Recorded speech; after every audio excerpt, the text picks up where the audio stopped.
El título es Psicologías de Vanguardia y Dzogchen. Incluyendo psicología integral, sí. Psicologías de vanguardia, incluyendo psicología integral y Dzogchen. Incluyendo transpersonal e integral. Sí. Ok, perfecto. Bueno, en general, la psicología era parte de la filosofía originalmente, no era una ciencia aparte de ella.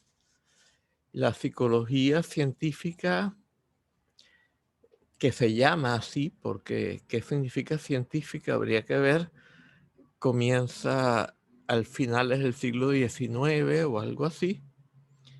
Y antes de esto, por ejemplo, tuvimos las posiciones de William James, del pragmatismo, que desarrolló una psicología mística en la cual la experiencia religiosa no era demonizada, sino que por el contrario era celebrada y considerada como algo positivo. Del mismo modo, en el pasado, en la Edad Media y un poco después de la Edad Media, como señala Michel Foucault en La historia de la locura en la Edad Clásica, la locura no era considerada como una enfermedad, sino como, ahora decimos que alguien está tocado cuando está un poco fuera de la normalidad. En esa época se consideraba tocado por lo divino, o sea que la visión era algo totalmente diferente. Y si nos vamos más atrás, Platón habla de los 4 tipos de delirio y los considera como la fuente de, de algo extremadamente positivo. Entonces, la forma de considerar lo que llamamos como, lo que hoy en día consideramos como psicosis, incluso neurosis, locura, etcétera, no ha sido siempre la misma que tiene la psiquiatría actual, sino algo muy diferente. Con la aparición de la llamada psicología científica, esto comenzó a cambiar. En la época de Freud hubo un intercambio epistolar entre Freud y Romain Rolland, el premio Nobel de literatura. Romain Rolland, imagínate, un premio Nobel de literatura de aquella época, no creo que demasiada gente lo conozca hoy en día, ¿no? Yo por lo menos no. Claro. Y entonces, Romain Rolland, por ejemplo, Freud había hablado del sentimiento oceánico del niño, pero lo consideraba como algo negativo, que había un sentimiento de desamparo. Freud pensaba que el niño, cuando se encontraba ante esa totalidad, ese espacio inconmensurable e ilimitado, se sentía desamparado ante esta infinitud de alguna manera. Ahora bien, la necesidad de amparo surge del ego. Entonces, si es cierto que el niño, que el infante desarrolla en algún momento un sentimiento de desamparo ante el sentimiento oceánico, es porque ya está desarrollando el ego, no es porque el sentimiento oceánico implique desamparo. Si el sentimiento oceánico es total, no hay nadie que pueda buscar amparo. O sea, sería como la vacuidad del budismo, como el Rigpa, y no podría ser algo que produzca un sentimiento negativo, sino por el contrario, un sentimiento positivo. Luego, esta fue la visión, bueno, Román Golán arguía, por el contrario, que el sentimiento oceánico del niño era más sano que el estado del adulto con toda su construcción egoica. Del mismo modo, Romain Rolland decía que muchos místicos, o que los místicos en general, habían recuperado el sentimiento oceánico, pero sin perder todo el aprendizaje que habían hecho durante su vida, y entonces se encontraban fundidos en esa totalidad, pero que para ellos esto era una vivencia de total plenitud y que esto era de hecho más sano que la condición del adulto ordinario.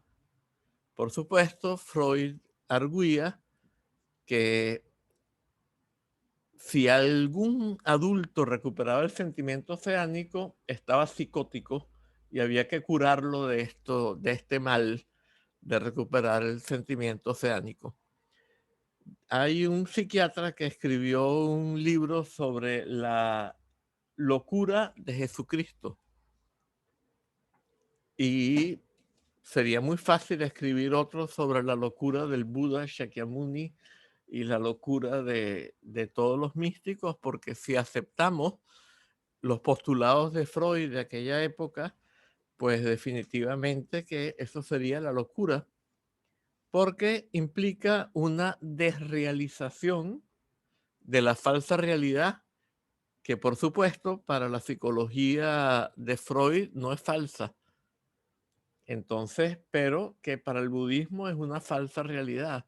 O sea, el estado normal, la conciencia ordinaria, para el budismo es una patología. En cambio, para Freud era, no digamos que era la salud mental, pero era necesario.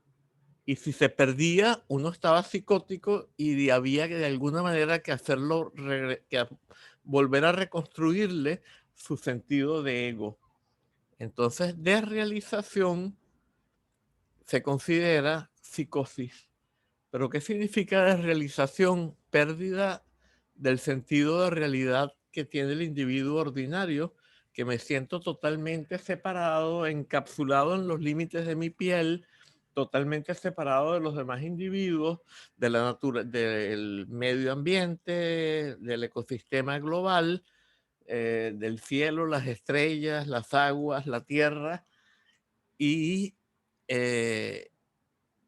esta visión, bueno, en el budismo zen, por ejemplo, esto lo comentábamos en la charla del otro día, un maestro zen dijo, antes de adentrarme en la práctica del zen, para mí las montañas eran simples montañas y los ríos simples ríos o meramente ríos. Cuando me adentré en la práctica del zen, para mí las montañas dejaron de ser montañas y los ríos dejaron de ser ríos. Cuando finalmente alcancé la verdad del zen, para mí las montañas fueron verdaderas montañas y los ríos verdaderos ríos. ¿Qué significa esto? Esto significa que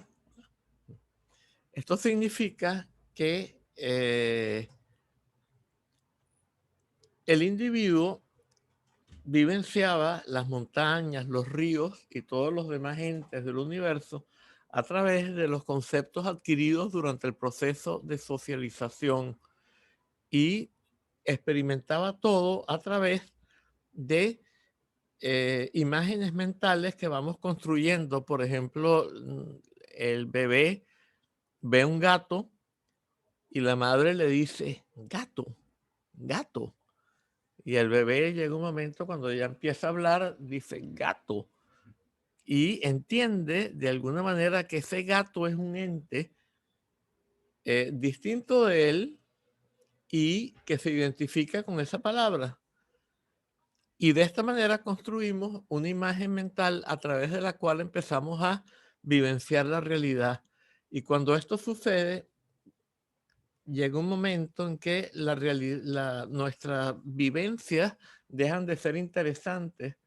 Son en términos de algo conocido.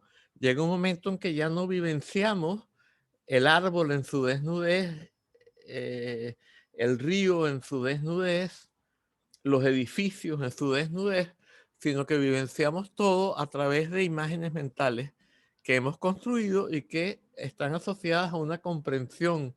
Un edificio es algo donde vive gente, que fue construido por humanos. Un árbol es esto, un río es aquello. Y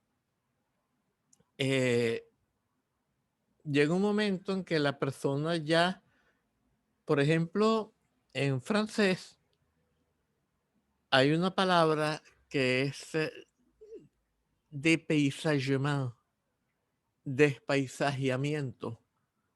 ¿Por qué viaja la gente? Porque cuando ve un paisaje distinto del paisaje de su vida diaria, como no está acostumbrado a él, lo ve como algo nuevo. Un poco como un bebé que entra en un templo tibetano que tiene frescos con colores muy, tonos muy intensos y se maravilla. Entonces es en gran parte una búsqueda de maravillamiento, lo que hace que la gente pague por un pasaje de avión o de lo que sea para ir a un lugar y pague un hotel y pague, bueno, también escapar de la rutina, etcétera. Entonces, cuando se adentra el individuo en la práctica del Zen, en el caso del Zen, que no es lo que nosotros estamos considerando acá, pero es un buen ejemplo, entonces las montañas dejaron de ser montañas y los ríos dejaron de ser ríos. Esto es desrealización, pérdida del sentido ordinario de realidad. Y esto lo consideraría la psiquiatría tradicional como una psicosis. Pero entonces la persona que viaja anda buscando una psicosis también, de alguna manera, o por lo menos tener un saborcito de psicosis. Finalmente, cuando llegué a la verdad del Zen, para mí las montañas fueron verdaderas montañas y los ríos verdaderos ríos, o verdaderamente ríos, verdaderamente montañas. ¿Por qué? Porque ya no los estaba percibiendo a través de la etiqueta, a través de la imagen mental y de la comprensión de lo que es una montaña y un río. Pero por otra parte, no estaba perdido en la nada ya.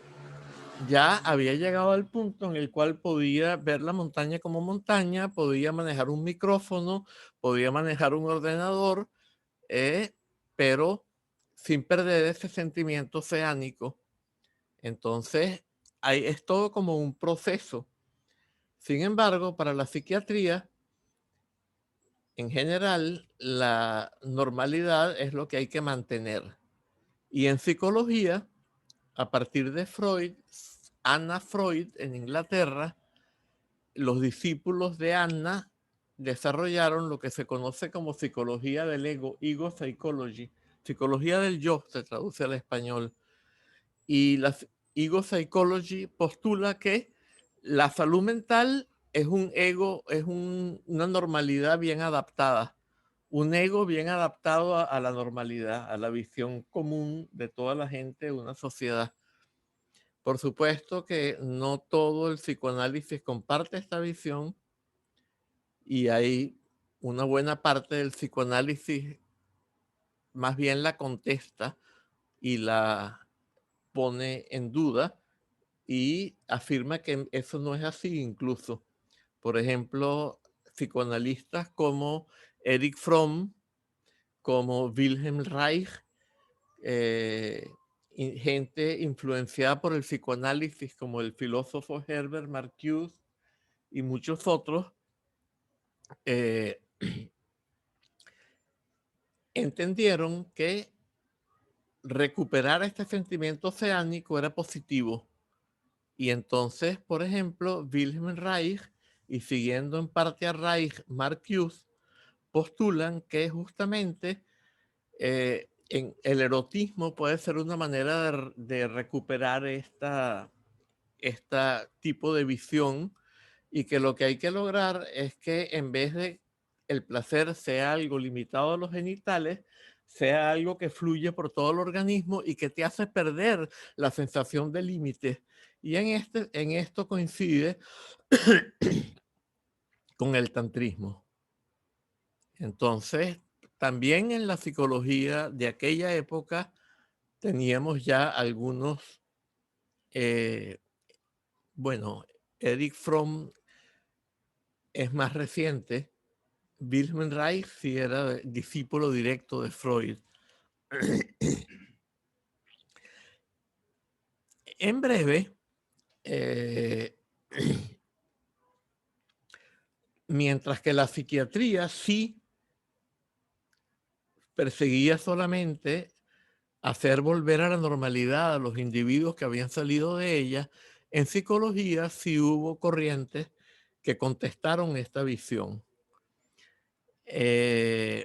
Incluso en la segunda mitad de la década de 1940, la OMS declaró que salud mental y normalidad no eran lo mismo. La Organización Mundial de la Salud, o sea que ya empezó a pasar a hacer algo, en inglés se dice mainstream. Pasado de moda. ¿Cómo? Pasado de moda. No, mainstream es lo que acepta todo el mundo. ¿Cómo se puede decir? Aceptado generalmente. Sí, sí. O generalmente aceptado. Luego, en la misma idea que compartieron Wilhelm Reich y luego Erich Fromm, según la cual la normalidad no era la salud mental, sino que más bien la normalidad podía ser una enfermedad mental. Apareció la psicología de Jung, que sí fue discípulo directo de Freud, o sea que es contemporáneo con Reich. Sin embargo, ambos tenían posiciones diferentes, pero compartían el hecho de que bajo ningún respecto la normalidad era la salud mental y había que ir más allá de la normalidad para poder alcanzar la salud mental. Para Jung había que alcanzar el Selbst, que es el sí mismo, o self en inglés. Y él decía, por ejemplo, que un maestro zen había alcanzado el Selbst. Cualquiera que alcanzara un estado que el budismo considerara como despierto o iluminado, según cómo lo traduzcamos, había alcanzado ese Selbst y que era a eso que había que tender y que era eso lo que la terapia debía coadyuvar a alcanzar. Entonces, la terapia debía sacarnos de la normalidad. Asa Jolie, que fue el primer psicólogo que utilizó la palabra transpersonal, también estuvo totalmente de acuerdo con esto y incluso, como ya dijimos, desarrolló la palabra transpersonal y definitivamente mostró en términos muy claros que normalidad y salud mental eran dos cosas totalmente diferentes y que la normalidad no era sana. Entonces, Jung, por su parte, había ya afirmado que la neurosis era una búsqueda de curación por parte del individuo que exageraba los problemas que tenían, que le producían sufrimiento, para percatarse de que no funcionaban. Entonces podríamos decir, aunque Freud no utilizó esa terminología, que de alguna manera las neurosis estaban empujadas por lo que Freud llamó el tánatos o el instinto de muerte, que era una búsqueda de buscar la prueba de que lo que producía dolor a través de afincarse más en ello y desarrollarlo cada vez más. Y Gregory Bateson plantea que los psicóticos, o por lo menos los diagnosticados como esquizofrénicos, están haciendo justamente esto, y que a través de esto se podría llegar a la salud mental. Pero ya antes que Bateson, John Weir Perry, quien fue un discípulo directo de Jung, después de haber asimilado la visión de Jung, según la cual la neurosis era una búsqueda de salud mental verdadera, llega a afirmar que la psicosis es un intento un poco ciego de obtener la salud mental también, y termina diciendo en un libro de 1952, o sea que es bien antiguo, muchos de vosotros no habíais nacido todavía, yo creo que casi ninguno de vosotros, eh, si es que alguno, y podríamos decir que este fue el origen de lo que hoy en día ya se llama antipsiquiatría. Esta palabra la acuñó David Cooper, quien fue discípulo de Ronald David Lang, y ambos están muy conectados con el budismo. Lang citó varias veces el Lankavatara Sutra. David Cooper cita el Prajnaparamita Sridhara, y la visión que tenían de la salud mental corresponde totalmente con la del budismo. A Cooper lo invitó un lama francés. Cooper se fue a Francia a enseñar en la universidad en Francia. Lo invitó un lama francés, ¿cómo se llama? Denis, Denis, bueno, se me fue el nombre ahorita, discípulo de Kalu Rinpoche, para un seminario sobre psicología budista. Y, por ejemplo, Ronald Lang se fue a Sri Lanka a hacer un retiro de Satipatthana. Entonces, digamos que ya allí estaban entrando en contacto con las fuentes del budismo, de alguna manera. Entonces, claro, Asayoli también afirmaba que la salud mental implicaba que no se podía estar circunscrito a la identidad limitada del individuo también. Y por esto acuña el término transpersonal, donde transpersonal significa una condición que no está limitada, no está circunscrita a los límites de la persona, sino en la cual se vivencia algo que pasa a través de los límites de la persona y es común para todos los individuos. Implica una vivencia de una identidad común a todos los seres humanos. Erich Fromm contribuye uno de los 3 capítulos del libro Zen Buddhism en Psychoanalysis. O sea, ya estaba surgiendo, otro fue de Martino y el otro fue Daisetsu Teitaro Suzuki, que no era psicólogo, sino traductor, y escribió algunos de los primeros libros sobre budismo zen en Occidente. Los ensayos sobre budismo zen en 3 tomos, bien gordos, fue el gran difusor del zen en Occidente en un primer periodo. Luego, en un libro que se llama The Zen Society y que se tradujo como Psicoanálisis de la Sociedad Contemporánea, Erich Fromm dice, el hecho de que millones de personas compartan una misma enfermedad no significa que estén sanas.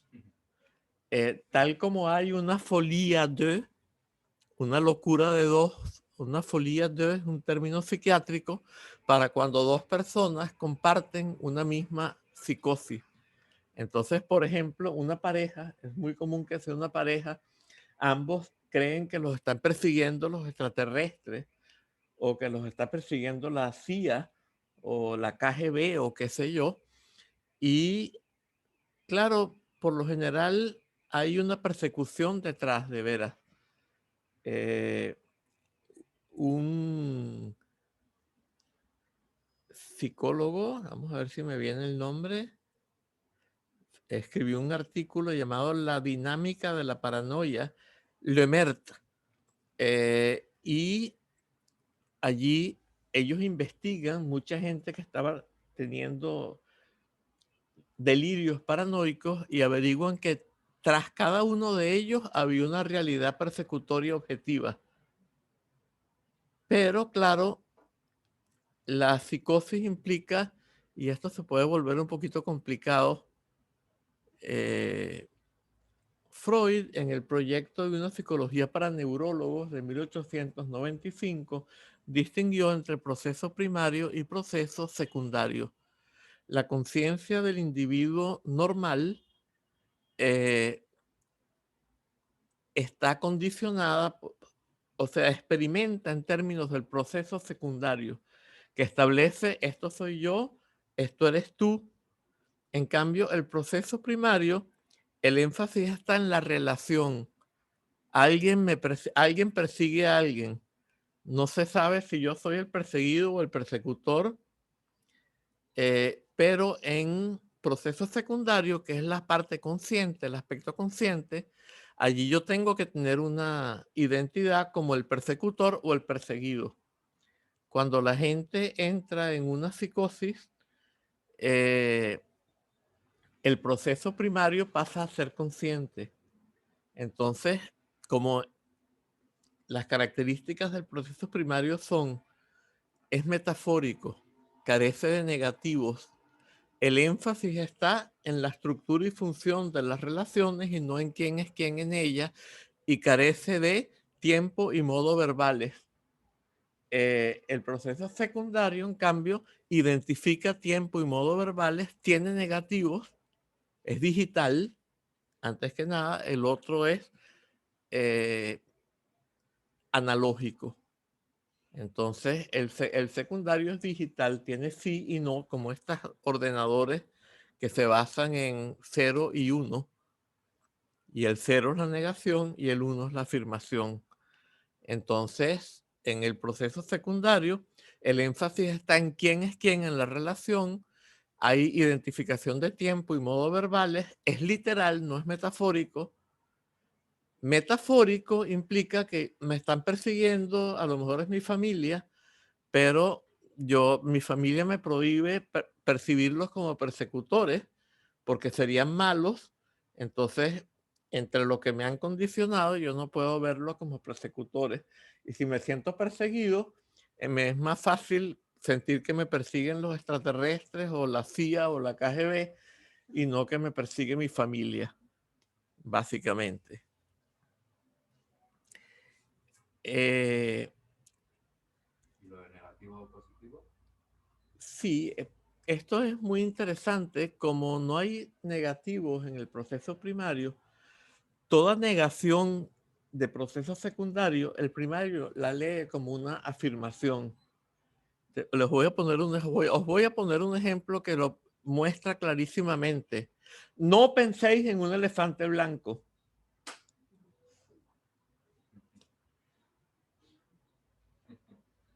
¿Sí? Automáticamente estáis pensando en un elefante blanco. Entonces, esto explicaría también este instinto de muerte que, según Gregory Bateson, es lo que impulsa la psicosis. El individuo busca experiencia repetida del sufrimiento que produce su pauta mental equivocada para llevarla a un extremo a un nivel umbral en el cual puede colapsar y puede irse más allá de ella. Y cómo, justamente por esta falta de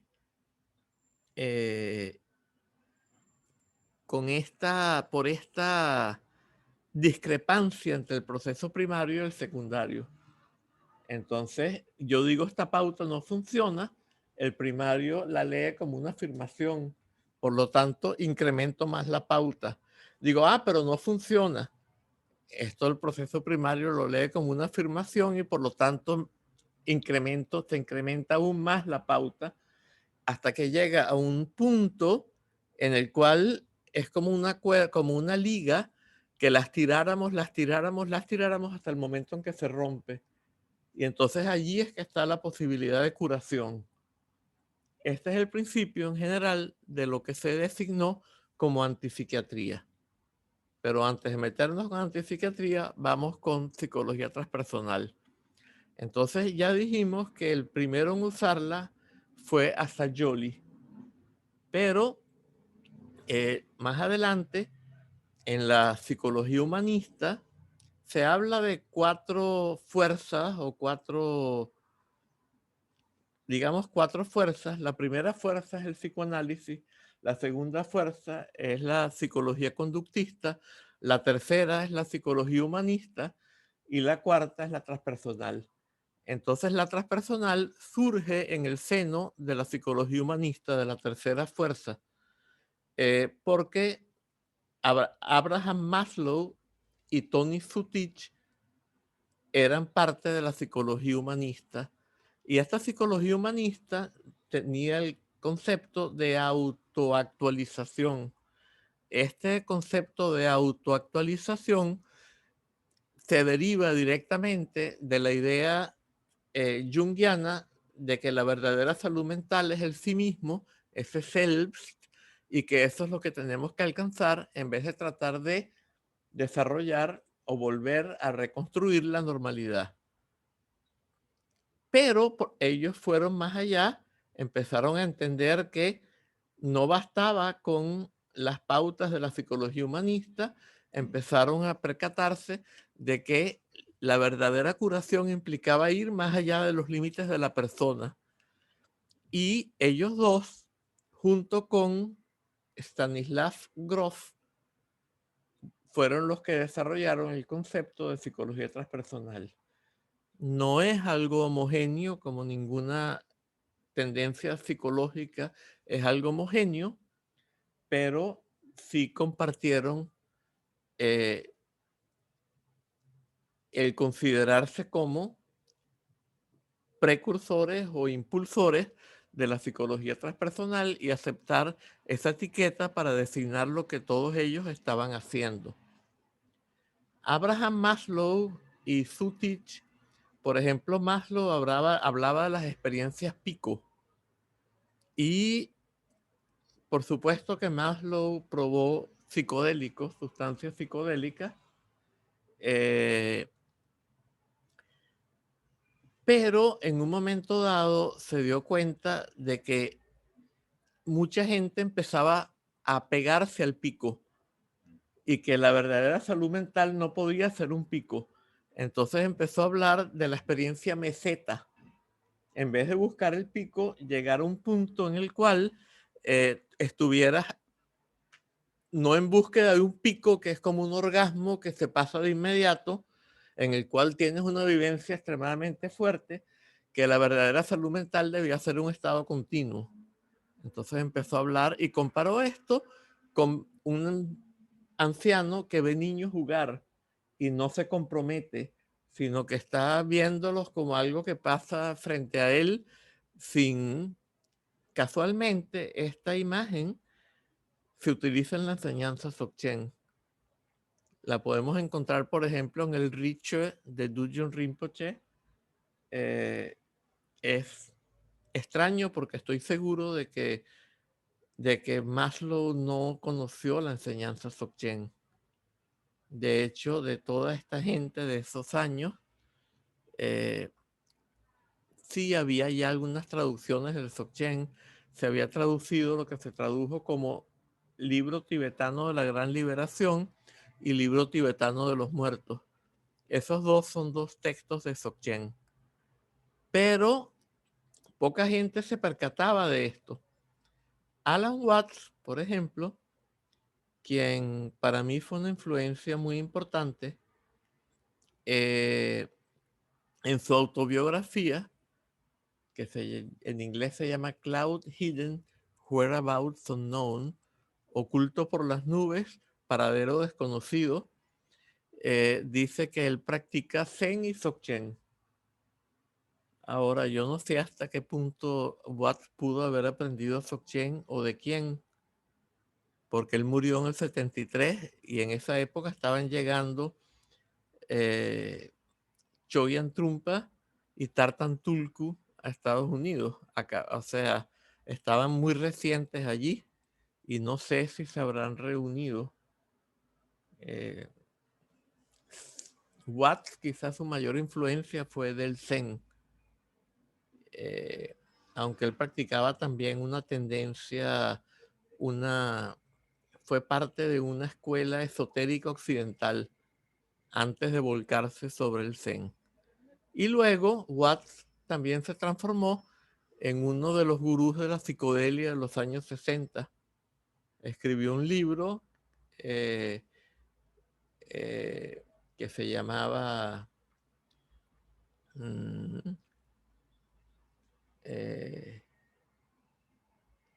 se me fue el nombre.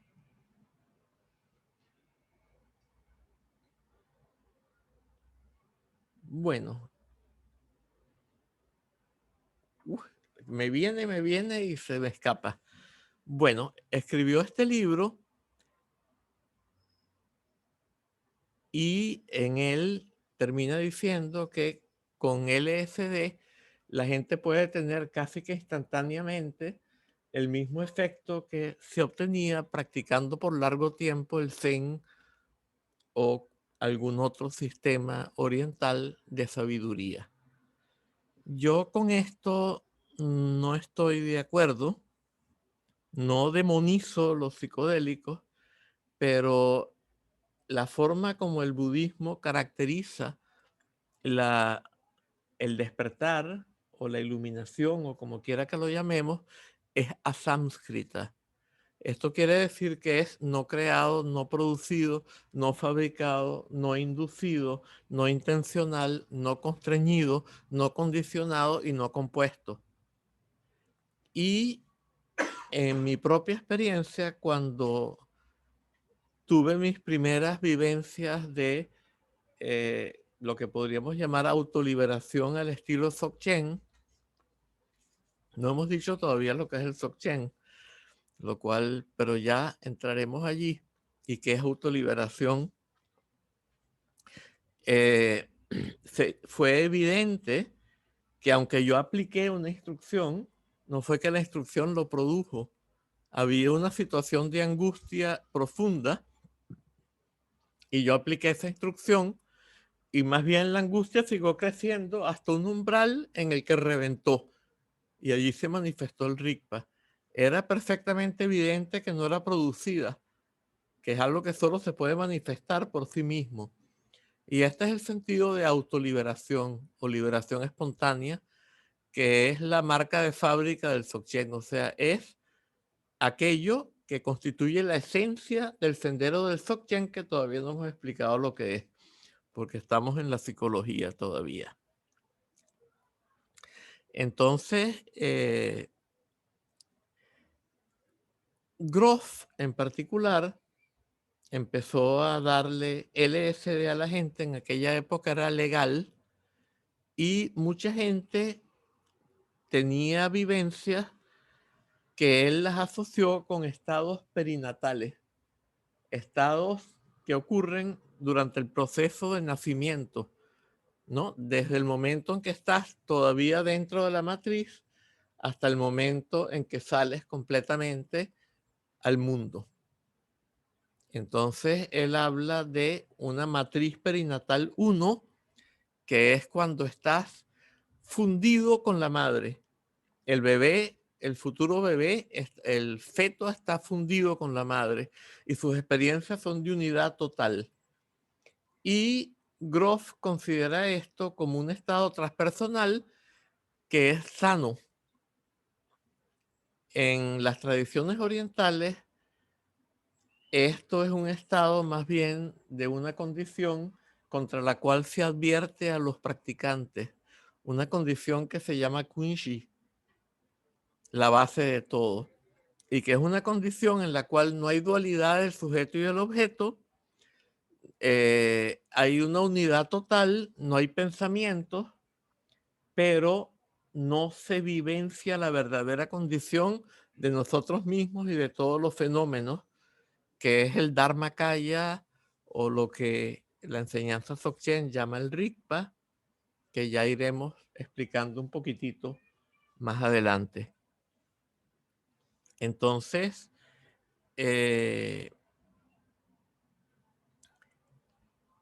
entremos ahora en la antipsiquiatría. La antipsiquiatría, como ya dijimos, quizá el ancestro es Jung, porque se da cuenta de que la neurosis puede ser un intento de curación y acepta que la psicosis también. Su discípulo John Weir Perry dice que Jung creía esto, aunque Jung nunca lo escribió en uno de sus libros. El discípulo dice eso. Y de hecho, Jung le escribió un prefacio al primer libro de John Weir Perry donde plantea esta tesis. Entonces quiere decir que estaba aprobando el punto de vista de su alumno. Y si el alumno dice que ese punto de vista lo tomó de Jung, podríamos pensar que Jung es el antecesor, el ancestro de la psicología, de la antipsiquiatría. Hay una cantidad de personas que desarrollaron esto y hay por lo menos uno de ellos que también ahora enseña Dzogchen. Entonces es algo que hay una conexión allí, ¿no? El término antipsiquiatría lo acuñó David Cooper, quien, como ya dijimos, fue discípulo de Ronald Lang, a quien todo el mundo llama antipsiquiatra, pero él nunca usó el término. Y todos los demás, por ejemplo, a quienes podríamos clasificar como antipsiquiatras, Gregory Bateson, Aaron Esterson, Michel Foucault no era psiquiatra ni psicólogo, era filósofo, pero su filosofía era acorde con la antipsiquiatría, de alguna manera. Thomas Szasz, podríamos considerarlo, Kazimierz Dabrownik, un polaco, Jay Haley, Bert Kaplan, Franco Battaglia en Italia, Joseph Bert, Morton Schachman, Leon Ressler, Noel Cobb, James Lowe, quien ahora enseña Dzogchen. También él estuvo en Kingsley Hall, que fue uno de los centros que crearon Ronald Lang, David Cooper, etcétera, para que la gente que atravesaba por procesos psicóticos los pudiese atravesar y salir al otro lado. Mientras que John Weir Perry creó un centro que se llamaba Diabasis en California. Diabasis estuvo mejor organizado y en Diabasis prácticamente toda la gente que entraba en un proceso psicótico sin haber sido medicado antes salía del proceso en 40 días como máximo y salía del proceso con un estado de mucho mayor integración y mucho mayor salud mental que la del individuo ordinario. Entonces, esto fue muy interesante. En el grado de éxito que tuvo Kingsley Hall fue menor, así en general, porque era más caótico. Pero en cambio, tuvieron una mujer que pasaba la mitad de su tiempo como enfermera en un hospital psiquiátrico y la mitad de 6 meses y 6 meses cada año, 6 meses como enfermera y 6 meses como paciente, diagnosticada como esquizofrénica y había estado así por muchos años. Y entonces, claro, para ella el proceso no duró 40 días. Para ella el proceso duró muchísimo tiempo. Ella comenzó encerrada en una cama y defecaba en pañales y después empezó a pintar con su excremento en las paredes. Se pueden imaginar lo que era ser terapeuta allí, ¿no? Ni siquiera con una máscara de estas que usamos hoy en día. Debe haber sido muy duro. Por eso estas cosas la gente se quema. Yo mismo tuve 2 lugares donde hicimos esto, dejar que la gente pasara por este proceso y a cualquier hora de la noche tenías que estar con alguien que estaba en delirio y pararte y acompañar. A lo mejor si hubiéramos tenido un gran grupo de personas colaborando, pero nunca fuimos más de 2. Y claro que en muy poco tiempo no pudimos más y dejamos de hacerlo. Pero fueron experiencias muy interesantes y vimos cosas muy, muy significativas. Bueno, quizá vale la pena señalar también que tal como la Gestalt, entre las tendencias de la psicología humanista, recibió muchas influencias de la fenomenología y del existencialismo, de la misma manera la antipsiquiatría también recibió esas influencias. Vamos ahora con budismo y psicología transpersonal. El budismo, desde sus orígenes, ha considerado que la normalidad es una enfermedad, es una patología.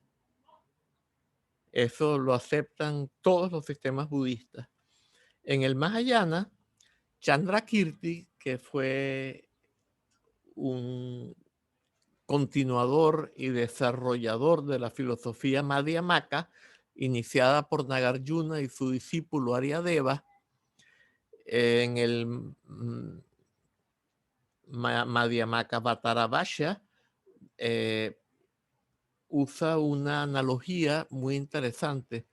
Habla de un rey, y esto coincide perfectamente con lo que dice Erich Fromm de una folie à million, de una locura compartida por millones de personas. Había un rey y los astrólogos le dicen que va a caer una lluvia cuyas aguas van a enloquecer a todo el que beba de ella. Y estas van a contaminar todos los lagos, las capas freáticas de las que salen los manantiales, o sea, todas las aguas del reino, y el que beba cualquier agua que salga de la tierra, que esté en un lago, que venga de un río, va a enloquecer, porque era un agua que enloquecía. Y entonces el rey dijo, bueno, vamos a prepararnos para no enloquecer. Y le dijo a los ministros, primero, que tenían que hacer que le construyeran a él una cisterna gigante, que ellos mismos se construyeran grandes cisternas y que insistieran con todo el pueblo en que cada familia tuviera su cisterna. Y bueno, así hicieron y cayó la lluvia. Y entonces, pues nadie enloquecía hasta que las cisternas del pueblo eran muy pequeñas y en un momento dado se les acabó el agua y tuvieron que beber el agua que enloquecía. Y de un día para otro, todo el pueblo se percató de que el rey y los ministros habían enloquecido completamente, porque no compartían su forma de ver el mundo, ¿no? Era totalmente distinta a la de ellos y por lo tanto se volvieron locos. Entonces, bueno, por un tiempo empezó a crecer un malestar y empezó a haber casi que una revuelta popular hasta que a los ministros se les acabó el agua que tenían en sus cisternas y tuvieron que beber el agua que enloquecía. Y entonces, de repente los ministros dicen, pero si el pueblo se ha curado y el rey se ha vuelto loco, toda la gente ordinaria del pueblo se ha curado y el rey está pero loco de remate. Vamos a tener que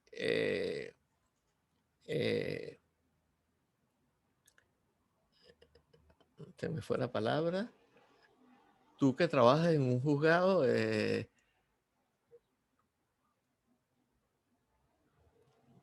un sinónimo de alienación. Ajá. Bueno, te vamos a tener que declararlo enajenado y eso tiene un término jurídico. No me viene en este... ¿Ah? ¿Cómo? Sí, sí. Que se lo declara enajenado y ya pierde sus derechos y necesita un tutor o lo meten en un... No, bueno, no importa. Ya se entendió la idea, eso es lo importante.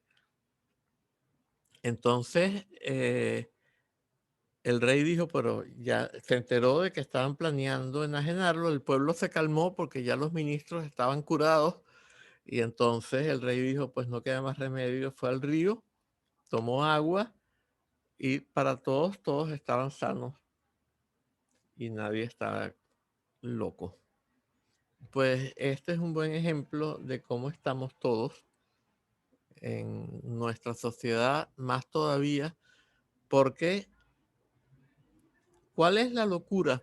La locura en el budismo se llama avidya, en tibetano marikpa, y esta avidya, según la enseñanza Dzogchen, que todavía no hemos dicho lo que eh, es de 3 tipos.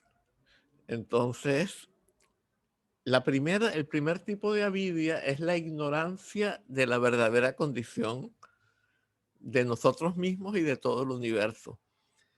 La segunda es la dualidad del sujeto y el objeto, porque en el universo según la física actual es un continuo de energía en el cual no hay separación alguna. Y también nuestra experiencia, nuestras funciones mentales son parte de ese mismo continuo de energía. Por lo tanto, cuando percibimos un dualismo entre sujeto y objeto, esto es una percepción distorsionada de la realidad. Este es el segundo tipo de avidya. Y el tercero es cuando comenzamos a tomar figuras, algo como figura, y dejamos todo lo demás como fondo. Esto es estoy explicándolo en terminología Gestalt.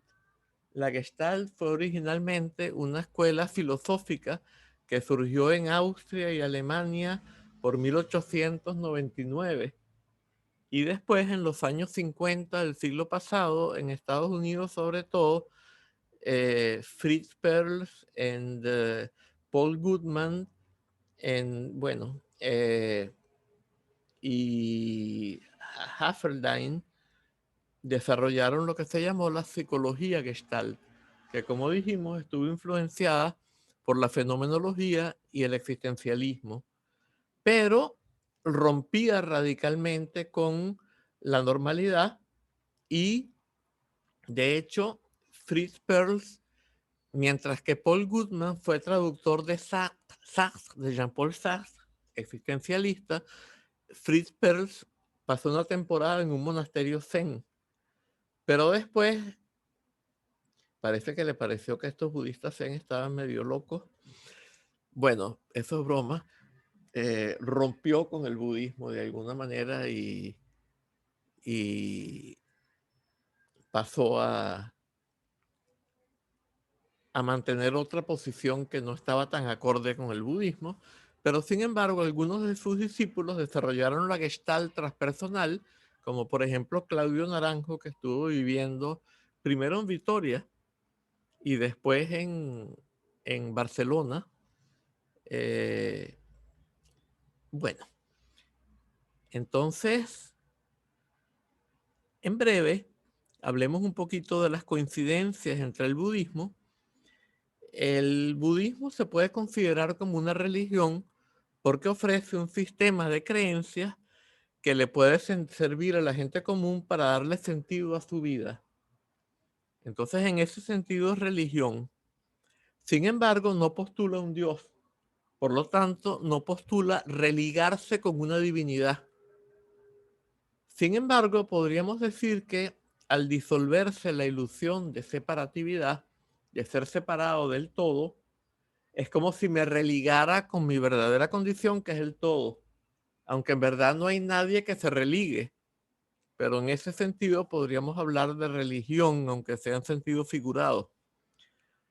Después, se parece a la filosofía y a las ciencias también.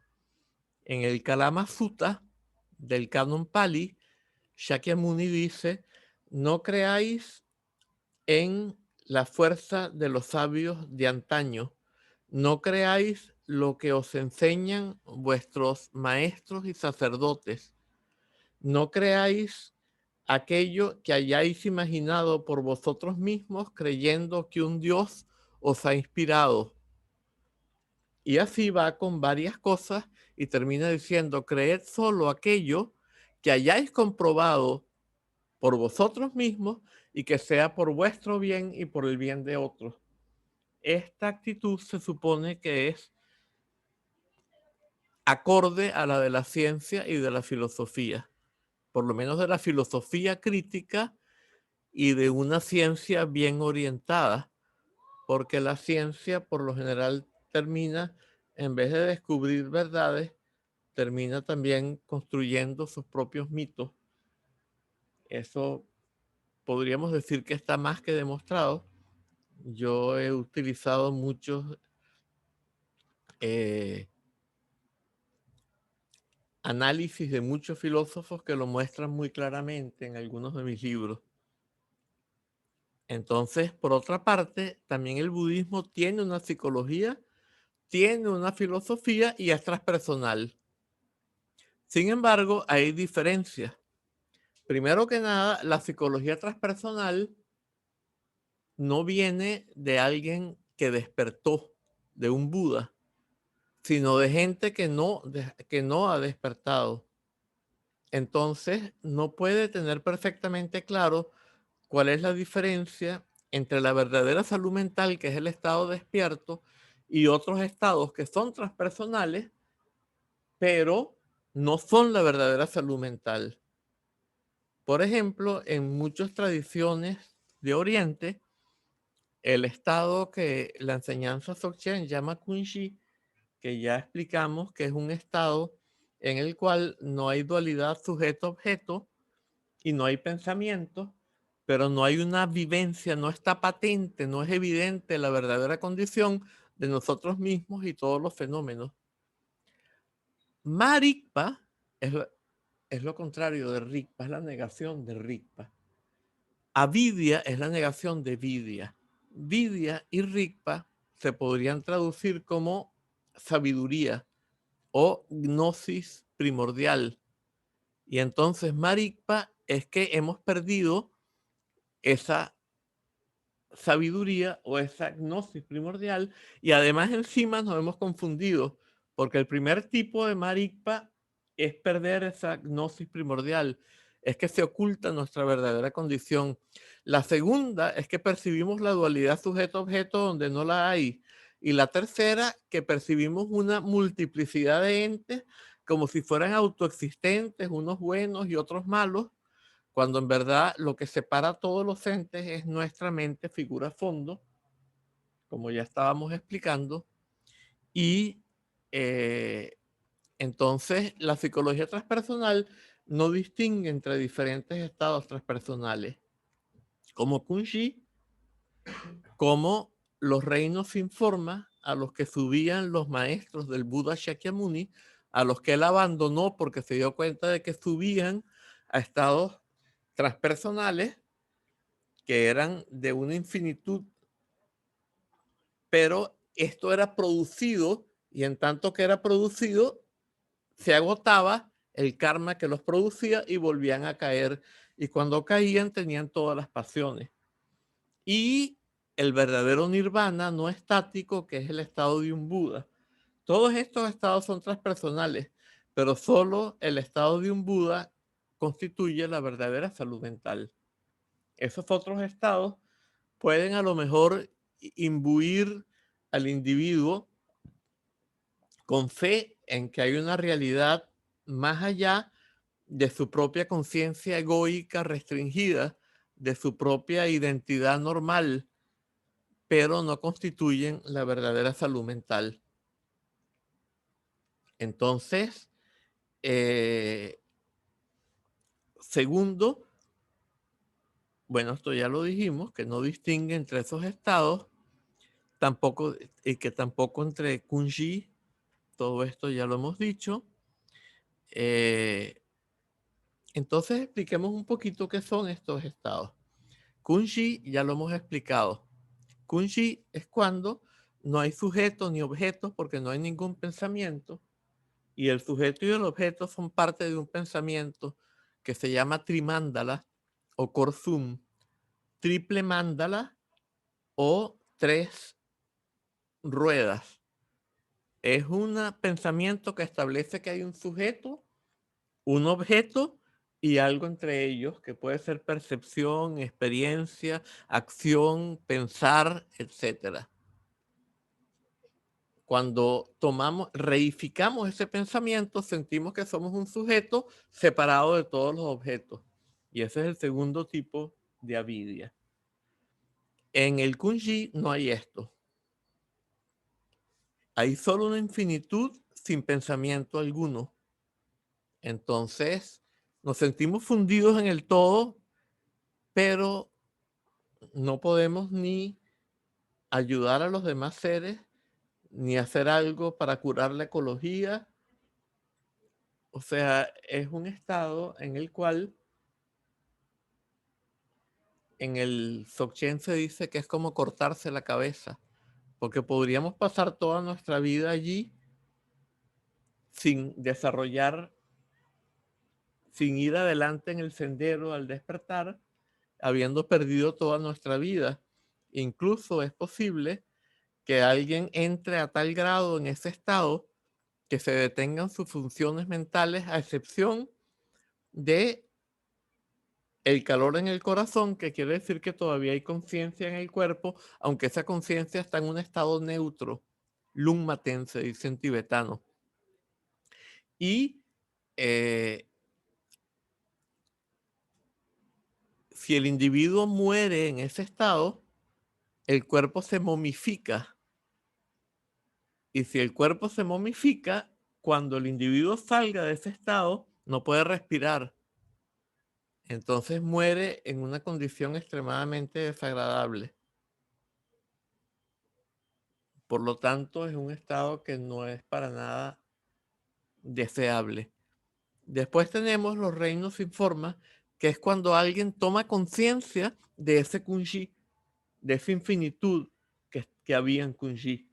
Ya hay un protosujeto que está consciente de esa infinitud como objeto y la entiende en términos de un pensamiento. Y entonces hay 4 formas de concebirla, cada una más elevada que la anterior, y la más elevada de todas se llama el pico de la existencia, la cúspide de la existencia, la cúspide del samsara.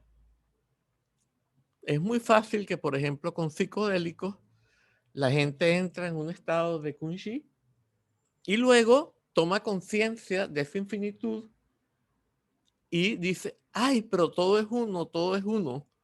Yo recuerdo en 1971, debe haber sido, yo fui a Mykonos, a la isla de Mykonos, y había allí una playa que llamaban Playa Paraíso. Y era una playa donde había muchos hippies, nudistas, y había un americano un día, porque en la luna llena le daban LSD a la gente, y había un americano jovencito que iba gritando por toda la isla, por toda la playa, perdón, all is one, todo es uno, todo es uno. Bueno, esto es un ejemplo de reino sin forma.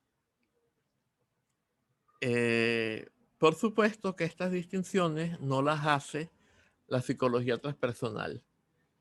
Por último, en lo que se refiere a esta psicología, tenemos la psicología integral de Ken Wilber, por ejemplo, y la psicología transpersonal de Stanislav Grof y de, por ejemplo, Michael Washburn.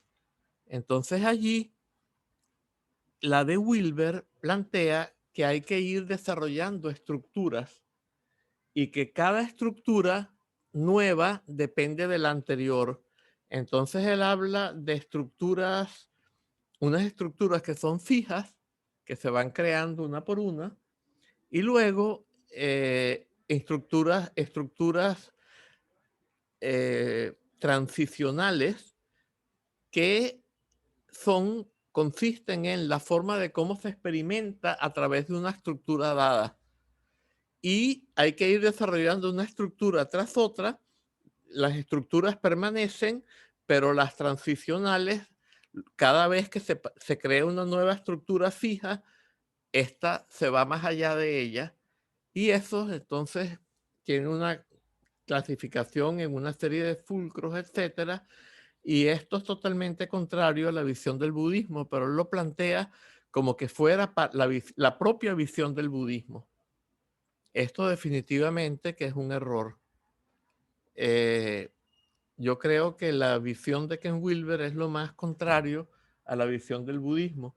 Y la paradoja es que él estudió con maestros Zen, él estuvo con Chogyam Trungpa en Estados Unidos, fue el que ayudó a Chogyam Trungpa a hacer el libro Shambhala, y en general luego estuvo donde Penor Rinpoche, maestro de Dzogchen, recibió enseñanza Dzogchen y no entendió nada.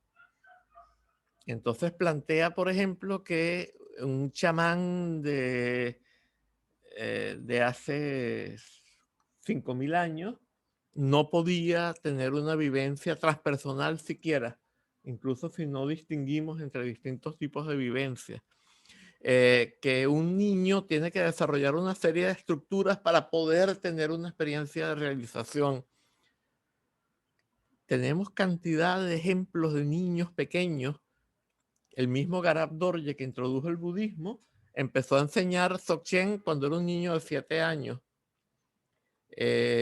Urgen Tulku, maestro de Dzogchen, cuenta el ejemplo de uno de sus maestros, creo que es el maestro de uno de sus maestros, que estaba en un templo, en un ritual, y había alguien que era el que dirigía las prácticas de guardianes. El Gompo se llama esto. Y este señor, él estaba fastidiando mucho, era muy tremendo el niño. Y entonces en un momento este Gompo le dice, pero mira tu mente. Y en ese momento él miró su mente sin saber qué era esta instrucción y tuvo una vivencia de Rigpa, una vivencia de Nirvana. Y según la enseñanza Dzogchen, desde la época primordial, desde el comienzo mismo de la humanidad, hubo maestros de Dzogchen. Y ha habido 12 maestros de Dzogchen que han introducido o reintroducido la enseñanza Dzogchen desde la época más remota, desde los albores de la humanidad. Entonces, todo lo que enseña Wilber es absolutamente contrario, no solo al Dzogchen, sino al budismo en general.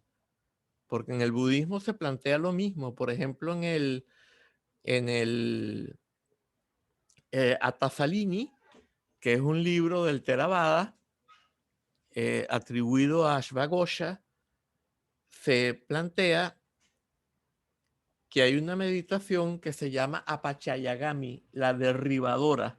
Y entonces dice, tal como si una persona estuviera tratando de construir un muro de tantos cúbitos de alto, mientras que otra persona tomara un mazo gigante y derribara cada ladrillo que está siendo construido, esta meditación se llama la derribadora, que destruye el nacimiento y la muerte que han sido construidos mediante actitudes saludables, y eso es Theravada.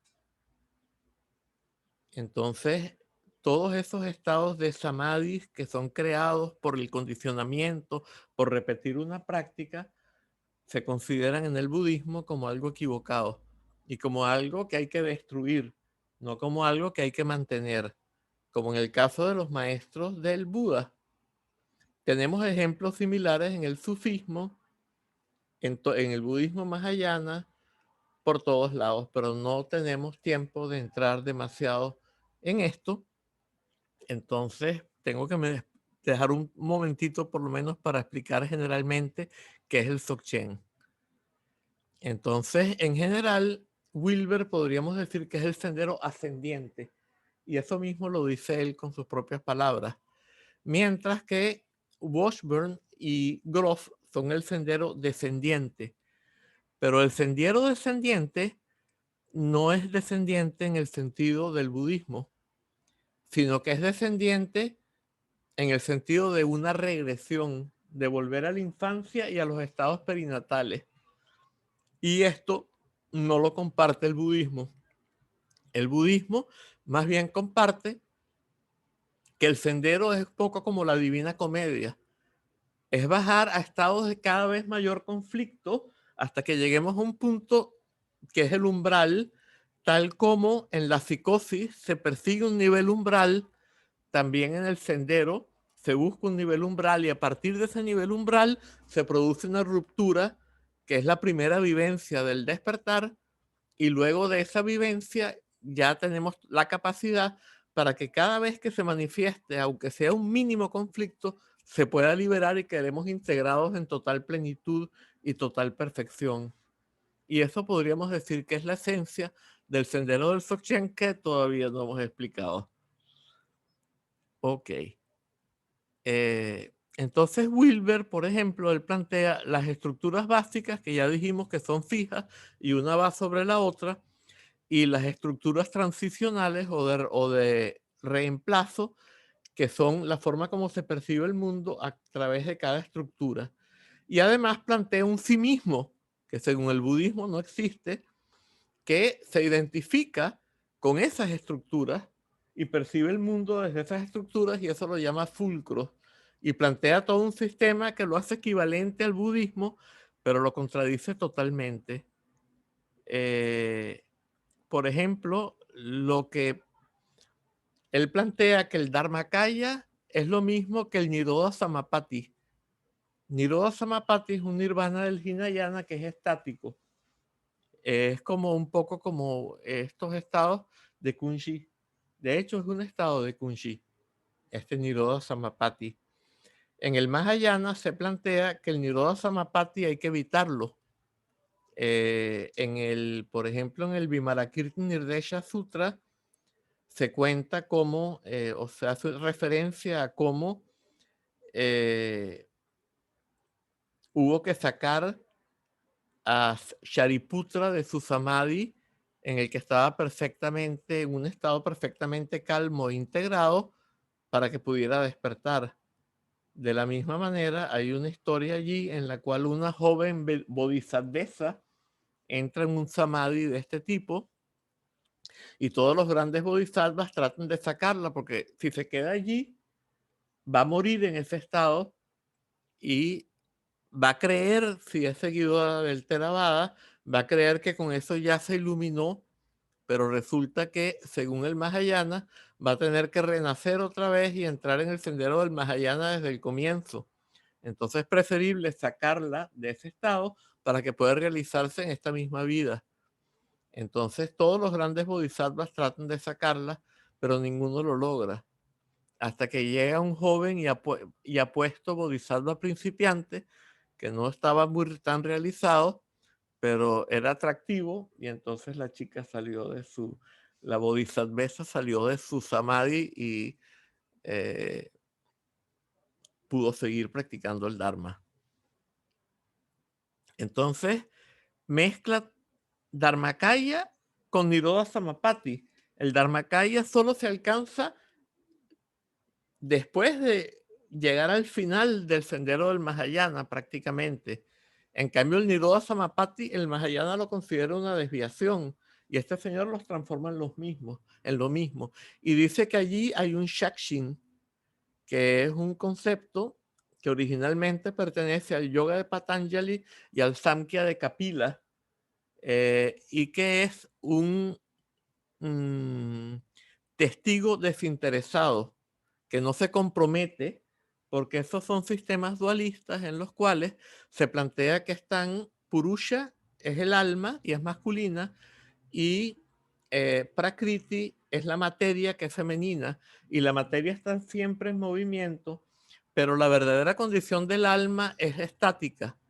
Y si el alma cae en el movimiento, pierde su condición y cae bajo el poder del Maya, de Maya Shakti, no, eso es un concepto del Tantra, pero bueno.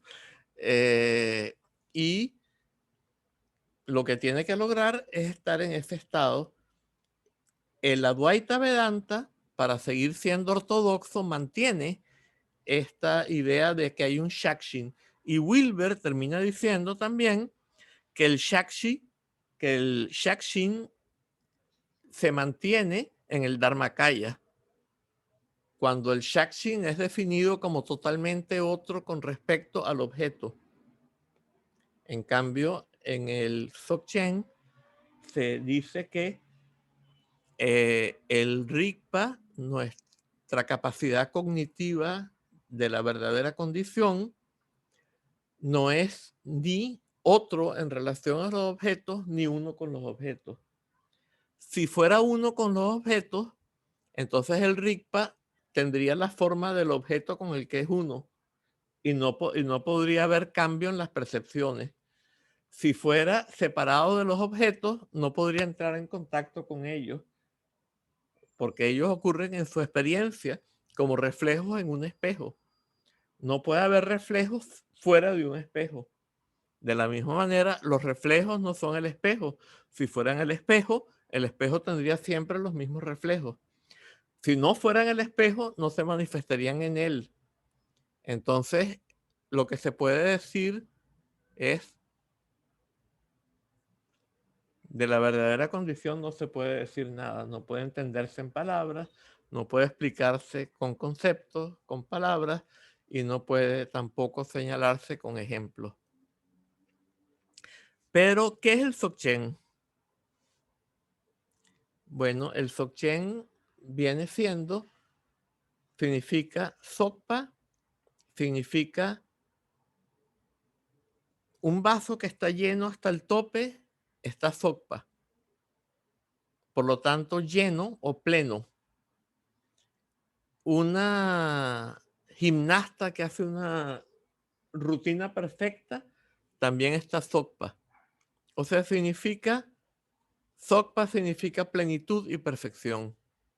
Y Chenpo, por lo general se traduce como grande, pero grande puede ser más grande o menos grande. Chogyal Namkhen Norbu, maestro de Dzogchen, dice, es mejor traducirlo como total. Dzogchen significa total plenitud y perfección. Y es el sendero directo del budismo tibetano. ¿Por qué? Porque tenemos un sendero de renuncia que comprende el Hinayana y el Mahayana. Tenemos un sendero de transformación que es el Tantra. Y tenemos el sendero de autoliberación o liberación espontánea que es el Dzogchen. El nirvana, incluso en el Theravada, se define como asamskrita.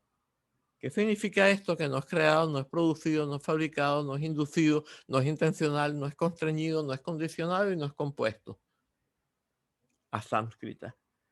Entonces, la renuncia es una actitud constreñida y por lo tanto, por esa actitud no podemos llegar a la realización que es no constreñida, no condicionada, que es todas estas cosas. El sendero de transformación es transformar y siempre implica esfuerzo o acción. Y se explica que la realización es el fruto de una acción. Esto tampoco puede ser lo que es el fruto de una acción es sánscrita. Todo lo que es creado por causas y condiciones es sánscrita. Entonces, en el sendero de renuncia, cuando alguien se realiza, es porque agotó el intento de llegar al estado como le pasó al Buda. Cuando ya no pudo más, se sentó bajo el árbol Bodhi y tuvo todas las visiones que tuvo, entró en un samadhi profundo y luego no es que hizo para realizarse, sino que cuando apareció el lucero de la mañana, despertó de ese estado y ese fue su despertar, su iluminación, su realización. En el Tantra, por ejemplo, a través de obtener experiencias de vacuidad, claridad y placer, con esas tres experiencias muy fuertes en nuestro continuo mental, por ejemplo, buscamos al que percibe y de esta manera se rompe el dualismo del sujeto y el objeto y pero eso no puede ser producido. Eso es simplemente miramos y el mirar no puede crearlo, es simplemente como una zancadilla que le metiéramos a alguien que va caminando muy rápido y se tropieza y por su propio impulso cae. Pero no es que la transformación es lo que produce la realización. La transformación es el método que se abandona antes, tal como para llegar a la otra orilla podemos pasar en un bote, pero el bote se queda en el agua. Nosotros seguimos adelante. Entonces, también allí ocurre por liberación espontánea. Pero el Dzogchen es el método que tiene la liberación espontánea como método desde el comienzo. Y bueno, eso es lo que lo caracteriza esencialmente. Entonces, en el Dzogchen se comienza con la introducción directa, que es una primera vivencia de Rigpa. Este es el testamento de Garab Dorje, primer maestro de Dzogchen, 3 frases. Luego la segunda frase viene siendo adquirir una confianza decisiva. Alguna gente tradujo esto como decidir acerca de este punto único. Si yo decido, la que decide es la mente, que es el núcleo del samsara, el núcleo del error. Entonces eso no sirve. Tiene que ser que a través de volver al estado de introducción directa, que es el estado de Rigpa, llega un momento en que la certidumbre que yo tengo en ese estado se filtra a la postcontemplación, al estado ordinario, y ya no tengo duda. Y allí, si recibo las instrucciones, puedo continuar en el estado con los métodos del Dzogchen. ¿Y cuáles son esos métodos? Bueno, para la introducción directa tenemos métodos como los Zemsin, los Rushen, el séptimo Lojong, el Korwa Yedal, etc. Y para continuar en el estado tenemos el Tekshö y el Togal, que son prácticas ya bastante avanzadas, pero no quiere decir que estén fuera de nuestro alcance. Yo comencé practicando Tekshö, incluso sin haber practicado Zemsin ni Rushen ni nada por el estilo, o sea que no nos podemos poner un límite y decir, esto es muy avanzado, esto no es para mí. A cualquier persona, si trae ya consigo los requisitos, pues ya puede entrar directamente en esto. Y si no los trae, el Dzogchen tiene métodos para desarrollarlos. Entonces, el Dzogchen no es algo que viene para los que ya se iluminaron. Si ya te iluminaste, ¿para qué quieres Dzogchen? ¿Cómo? ¿A qué requisitos se refiere? Bueno, tener, por ejemplo, la introducción directa. Este sería un requisito. Haber tenido ya una vivencia del Rigpa. Pero el Dzogchen tiene métodos para obtener la vivencia del Rigpa. Ahí también se habla de 5 características que debe tener cualquier persona para poder practicar el Dzogchen. Y son confianza en la enseñanza, en el maestro, por ejemplo, prajna, capacidad, sabiduría discriminante, etcétera. O sea, una serie de condiciones, pero el Dzogchen tiene sus métodos para desarrollarlas. Entonces, no es que es algo solo para la gente que ya está casi iluminada o que está iluminada, sino que cualquier persona puede entrar en el sendero del Dzogchen. Y tratando de practicarlo, va a descubrir si eso va con él o con ella, o si no va con él o ella. Básicamente, esto viene siendo la esencia de lo que es el Dzogchen. Ya explicamos un poco el sendero descendiente. Habíamos explicado antes lo que era la matriz perinatal 1, que era este sentimiento de unidad con todo. Después venía la matriz perinatal 2, esto es en Grof, en la cual es cuando el feto está siendo empujado ya hacia la salida, pero todavía la salida está cerrada. Y ahí se siente como que no hay salida, como claustrofobia, como después tenemos cuando ya va por el canal del parto. Las enseñanzas tibetanas dicen que esto es como ser aplastado entre 2 montañas. Y ahí hay sangre y heces y dolor y Entonces tiene mucho que ver con el sadomasoquismo, con el estado mental de los torturadores o de los torturados, etcétera. Y luego el momento del nacimiento, que es una gran liberación, porque ya hemos salido de este canal de parto. Entonces, de alguna manera, para Groff, los estados transpersonales principales positivos serían la matriz perinatal 1 y la 4. Pero estos son estados condicionados, creados, producidos, fabricados. En la matriz perinatal 1 no hay RICPA. En la matriz perinatal 4 hay una sensación de liberación, pero tampoco hay RICPA. El bebé no tiene RICPA. El bebé nace con el primer tipo de maricpa y con las propensiones para desarrollar las otras dos. Por lo tanto, volver a ese estado del bebé no tiene ningún sentido. Entonces, pues ni para atrás en el tiempo, ni para adelante. Aquí y ahora, ver a través de todas las estructuras, eso es la liberación. Y allí se disuelve el yo, se disuelve el individuo que se siente separado y se vivencia plenamente la verdadera condición, que es total plenitud y perfección. Entonces yo creo que con esto podemos terminar y si hay cualquier pregunta, es bienvenida. Y si el bebé que nace justo en la primera condición de Marrispa recibe la introducción directa al nacer y la va recibiendo según su crecimiento, ¿cómo se desarrollaría ese niño? No podría pasar porque un bebé no tiene la capacidad para la introducción directa. ¿Qué te digo? A lo mejor no sé si aceptamos la reencarnación y hay un maestro que fue muy realizado en la vida anterior, pero muy realizado, era un Buda, pero renació por compasión.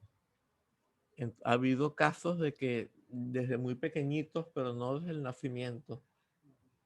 Entonces, bueno, hay un maestro que dijo que él siempre había tenido esa vivencia del Rigpa. Pero bueno, eso es algo tan, si fuera así, es algo tan raro que no podemos contar con ello, ¿no? A veces un niño, sí, ya de una cierta edad, y también hay individuos que cuando tienen la introducción directa se quedan en ese estado, pero también son tan raros que no podemos contar con eso.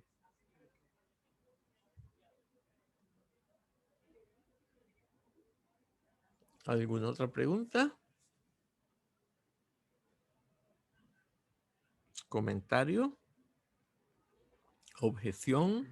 Una curiosidad, esto solo es por curiosidad. Cuando has dicho que cuando una persona se queda en Kundi, se va muriendo el cuerpo y se queda ese calor en el corazón, y es lo mismo que ocurre cuando una persona está muerta y está haciendo el togal, ¿no? ¿Cómo los diferencian? Sí, hay una diferencia radical.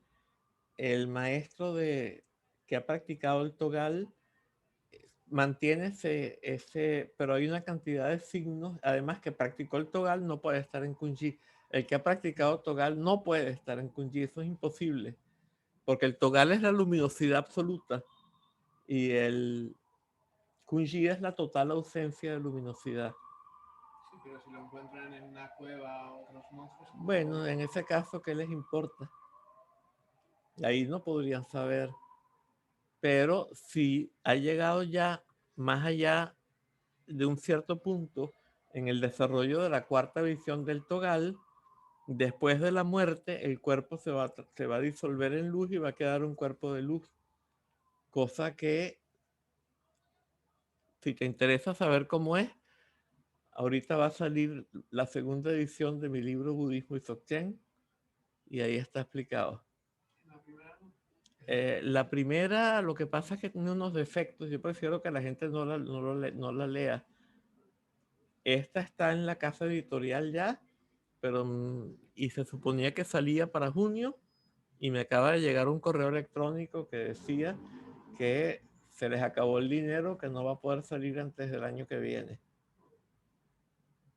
Entonces, si te esperas un poquito, pues, o si estás urgido de leerlo, me mandas un correo electrónico y te lo envío. Alguien pregunta que si te puede consultar de manera privada por email. Puede probar por email. Si es muy corto, yo respondo por email. Si no, establecemos una llamada de Skype o Zoom o qué sé yo. ¿Y cómo te contacta? Elías Capriles, todo pegado, @gmail.com.